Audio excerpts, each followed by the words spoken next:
ये हैं जो बार बार क्वेश्चन पूछा गया है। Foreign exchange market is 24 hour market, over the counter market, global market, highly liquid market, market with high fluctuations. इनमें से कौन कौन से आपको लगता है कि करेक्ट है? Which of this you find to be correct one? Foreign exchange markets के जो फीचर्स के अंदर, क्वेश्चन नंबर 1। तो कौन कौन से आपको लग रहे हैं कि ये करेक्ट आंसर्स हैं क्वेश्चन नंबर 1 में से? फॉरेन एक्सचेंज मार्केट के जो फीचर्स हैं, सो 1 के लिए D answer, D answer, D answer, D. So सभी आंसर डी के आ रहे हैं। चलिए देख लेते हैं फीचर्स को। तो ये 24 घंटों खुला रहता है, कहीं ना कहीं वर्ल्ड के किसी पार्ट में करेक्ट है। ओवर द काउंटर मार्केट है, यानी दो पार्टीज के बीच में, करेक्ट। ग्लोबल मार्केट है, यस करेक्ट। हाईली लिक्विड है, ये भी करेक्ट। हाई फ्लक्चुएशन है, ये भी करेक्ट। यानी आंसर डी हमारा करेक्ट आंसर है। Question number 2। Number of units of one currency which exchange for a given number of units in another currency is called exchange value of rupee, exchange of foreign currency, exchange rate of currency और any of the above। तो कौन सा इसमें correct answer बनता है question number 2 के अंदर? So which of these is correct answer for question number 2? Here, so it is 24/7 because in one or other part of the world it keeps on functioning. So 365 नहीं कहा गया, 24/7 कहा गया है। सो क्वेश्चन नंबर 2 के लिए answer B, answer C, answer B, answer B ज्यादा है। सो इसको हम कहते हैं exchange rate of the currency. तो यहां पे वन करेंसी और अनदर करेंसी है, तो यहां पे ये नहीं लिखा गया कि इंडियन करेंसी है, इसलिए आंसर 2 बी रॉन्ग बन जाता है। तो आंसर सी जो है वो एप्रोप्रिएट आंसर है, exchange rate of the currency. Next question, what is not true regarding following foreign exchange markets according to time zones? Time zones के अनुसार फॉरेन करेंसी के जो मार्केट्स हैं कौन सा गलत है? When it is noon at Indian markets the European markets are about to open, when Indian market is about to close the New York market is about to open, when a New York market is about to close, the Tokyo और Hong Kong markets are about to open, या इनमें से कोई भी गलत नहीं है। तो हमने बतानी है इनमें से कौन सी स्टेटमेंट सही है टाइम जोन को लेकर के। टाइम जोन को लेकर के इनमें कौन सी क्वेश्चन सही लगता है?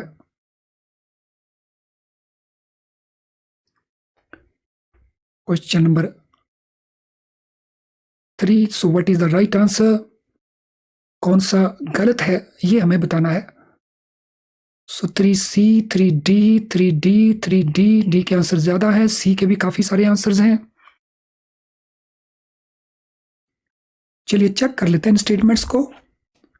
पहला स्टेटमेंट, इंडियन मार्केट्स जब नून पे होते हैं तब यूरोपियन मार्केट ओपन होता है, ये तो सही स्टेटमेंट है, क्योंकि यूरोपियन मार्केट और इंडियन मार्केट का टाइमिंग तकरीबन 5 आवर्स यूरोपियन मार्केट पीछे हैं।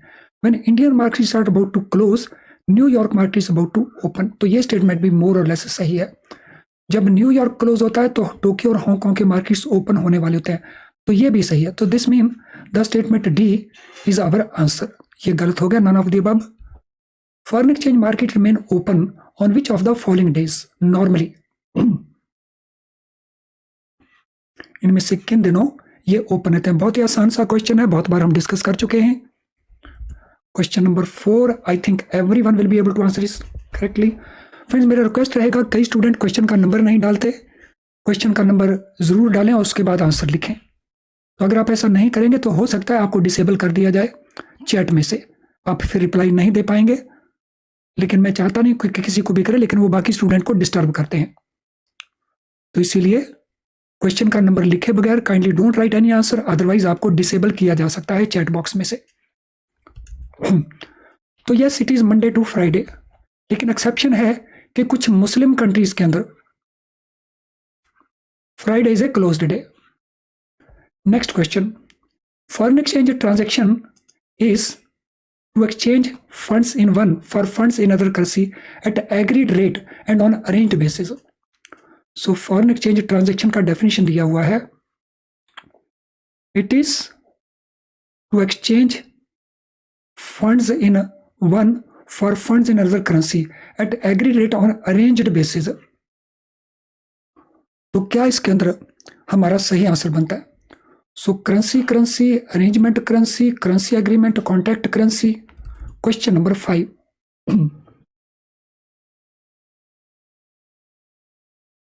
5 का डी, 5 का बी, 5 का ए, डी, बी, डी, सी, डी, डी, डी. अब हालांकि टोटल डी के आंसर ज्यादा लेकिन दूसरे आंसर्स भी हैं. फ्रेंड्स, फॉरेन एक्सचेंज ट्रांजैक्शन एक कॉन्ट्रैक्ट है करेंसी को एक्सचेंज करने का. C is the correct answer. Next question. Which of the following is not a correct statement? इनमें से कौन सी गलत स्टेटमेंट है? A deficit in balance of payment leads to stronger currency. Higher economic growth leads to higher imports. High interest rate attract foreign investment and local currency appreciates in the short run. Steady political conditions lead to a steady currency. आपको बताना इनमें से गलत statement कौन सी है. सभी statements को carefully पढ़िए, कई बार एक से ज्यादा स्टेटमेंट्स भी गलत होती हैं. सो कौन सा आंसर इसके अंदर सही लगता है? Read all the statements carefully and then answer.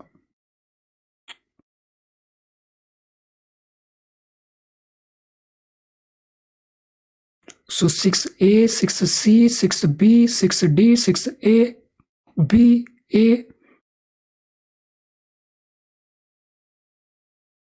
A, B. Yes, मैं वेट कर रहा हूं for number 6. What is the answer?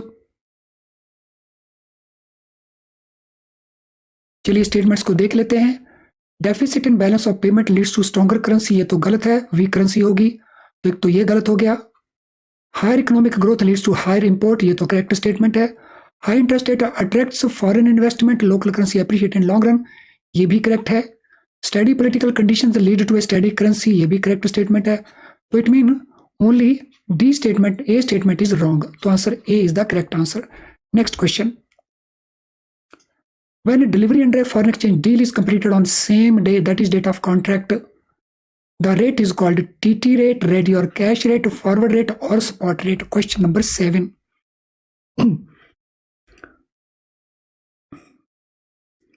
Question number 7. What is the right answer for question number 7?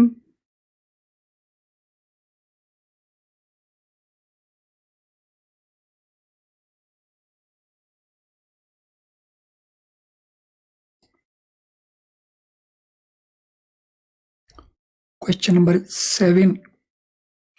So 7 का B, C, B ज्यादा answer आ रहा है. Yes, this is correct answer. This is correct answer. FCNR supply question है. इसमें से पैसा हमने transfer करना है टू NRE अकाउंट को. सो कौन सा रेट यूज होगा? विच rate shall be used? FCNR से फंड्स ट्रांसफर करने NRE अकाउंट को, NRE अकाउंट होता है. तो रेट कौन सा लगेगा? ये कन्वर्जन, क्योंकि FCNR फॉरेन करेंसी का अकाउंट है, NRE रुपी अकाउंट है. तो रेट कौन सा, एक्सचेंज रेट कौन सा लगेगा? What will be the exchange rate used here?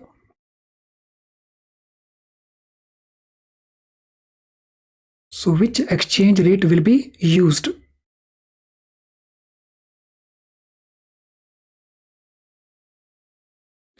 FCNR से NRE.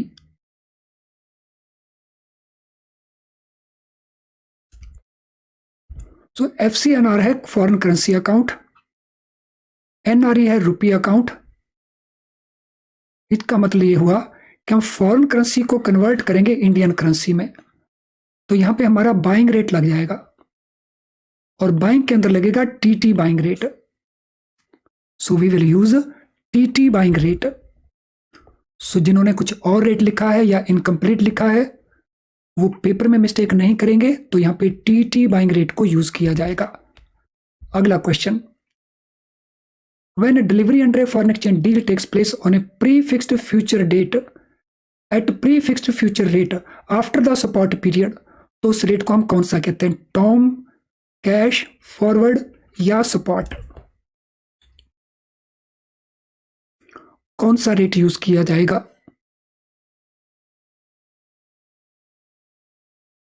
क्वेश्चन नंबर 8, कौन सा रेट यूज किया जाएगा? सी सी सी सी, वेरी गुड, एकदम सही आंसर है सी। सो सप्ली क्वेश्चन है, फॉरेन करेंसी इंपोर्ट बिल है under LC which has become over due for payment. इसको क्रिस्टलाइज करना है। इसकी क्रिस्टलाइजेशन के लिए रेट कौन सा यूज करेंगे, कौन सा फॉरेन करेंसी रेट यूज होगा? इंपोर्ट बिल है, लेटर ऑफ क्रेडिट के अंदर है, ओवर ड्यू हो गया है, अब हम उसको क्रिस्टलाइज करना चाहते हैं, तो कौन सा रेट यूज होगा? सप्ली क्वेश्चन है। So what rate will be used, कौन सा रेट यूज करेंगे?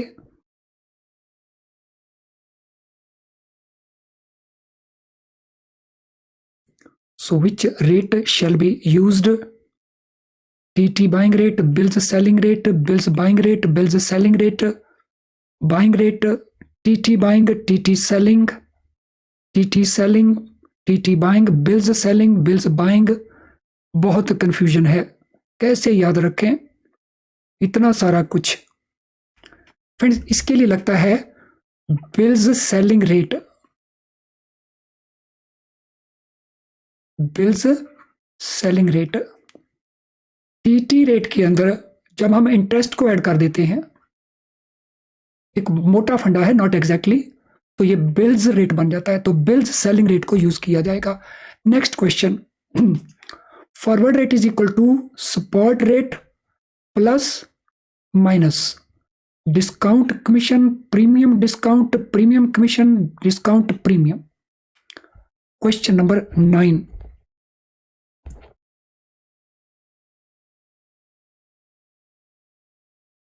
question number 9, what is the answer for question number 9?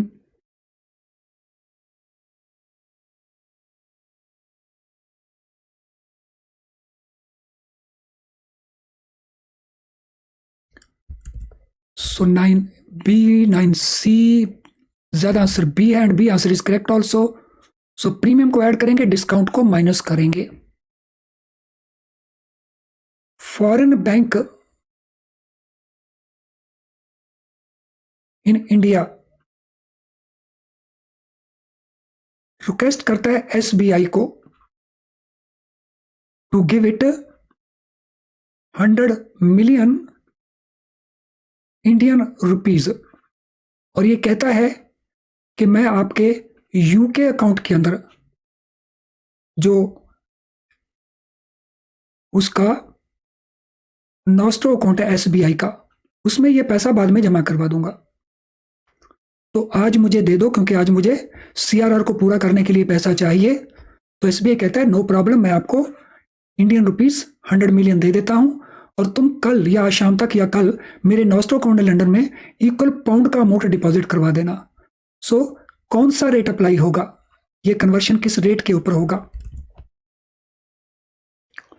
So this conversion will take place at what rate? ये कन्वर्शन किस rate के ऊपर होगा?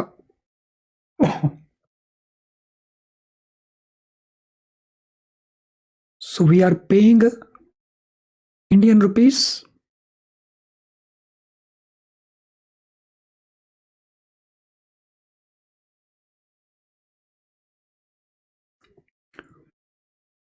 and we will receive dollars, no sorry, pounds.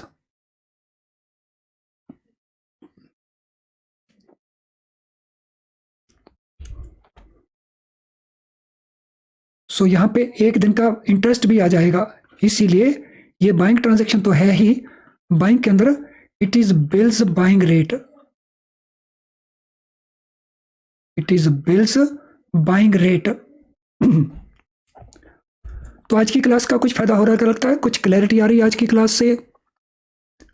आज की क्लास फॉरेन एक्सचेंज के objective type questions हैं, साथ में मेरी कोशिश है कि जो और इस तरह की रेलेवेंट चीज़ें हैं जिनको हम अदरवाइज कवर नहीं कर सके उनको कवर कर लिया जाए। क्या लगता है कि क्लास कहीं ना कहीं यूजफुल रहेगी, बेनिफिट देगी क्लास? क्या कुछ ऐसा लगता है? इंटरबैंक में परचेज रेट ही लगता है क्या? No, not necessarily, it depends कि ट्रांजेक्शन क्या है। So it depends upon the transaction, so there is no rule like that. Okay, next question. When forward value of the currency is lower than the spot value, the currency is said to be at discount, par, premium, or none of these, or none of these. When forward value of foreign currency is low than the spot value, the currency is said to be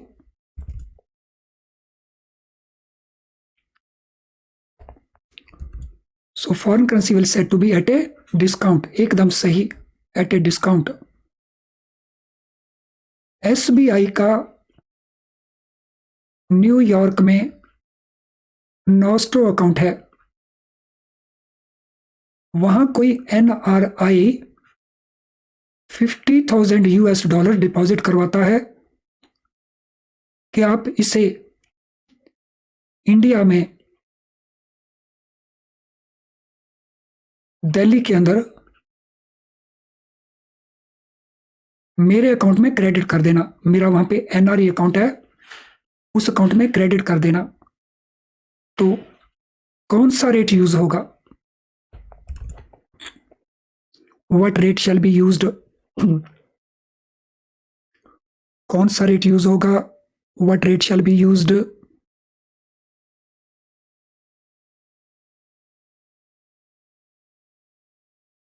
किस rate को use करेंगे?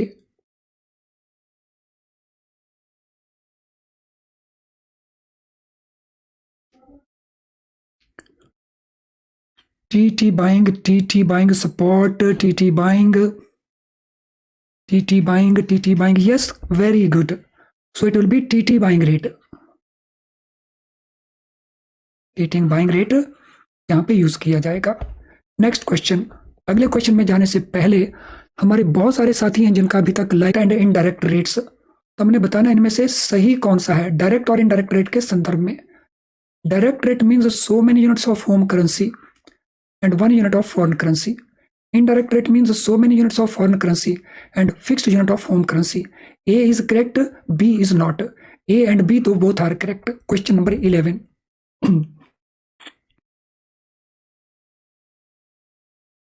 Question number 11. कल की हमारी class का time थोड़ा सा late रहेगा, सो नोटिफिकेशन शाम को चेक कर लेना, मे बी अराउंड 7 AM शायद हो कल की क्लास का टाइम, अराउंड 7 AM। बाकी एग्जैक्ट नोटिफिकेशन देख लेना, क्योंकि कल मॉर्निंग में पहले JIB की क्विक रिवीजन की क्लास होनी है, कल JIB वालों का एग्जाम है, इसलिए पहले उनकी क्लास रहेगी ताकि वो क्लास करने के बाद पेपर देने जा सके, और बाद में CIB की क्लास की जाएगी। So question number 11, answer D, answer C, answer D, answer D ज्यादा है, answer D is the correct answer also. When rates of foreign currency are fixed for domestic currency by monetary authority of a country, अगर foreign currency के rates को fix कर दिया जाए domestic currency के exchange में, और ये फिक्स करता है monetary authority of a country, उन रेट्स को क्या कहते हैं? डायरेक्ट, फिक्स्ड, इनडायरेक्ट या फ्लोटिंग? क्वेश्चन नंबर 12, उन रेट्स को क्या कहा जाता है?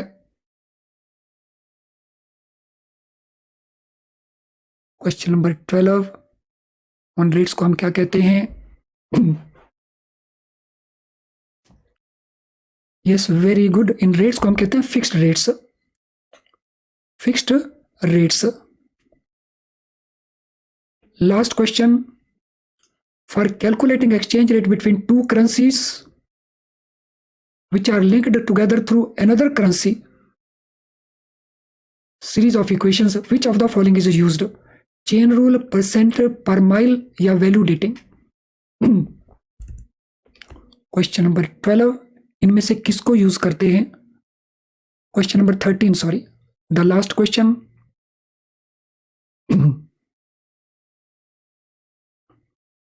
लास्ट क्वेश्चन, ज्योति प्री, इसके रूल्स को अच्छे से पढ़िए, फिर बताएंगे आप खुद ही कि डायरेक्ट उसको क्यों कहते हैं. Yes, question number 13, answer A is the correct answer. चलिए अब आज की इस क्लास को वाइंड अप करते हैं. मेरी रिक्वेस्ट रहेगी सभी स्टूडेंट से, एक बार फिर अगर केस स्टडीज अब तक शुरू नहीं किया तो उनको जरूर कर लीजिए.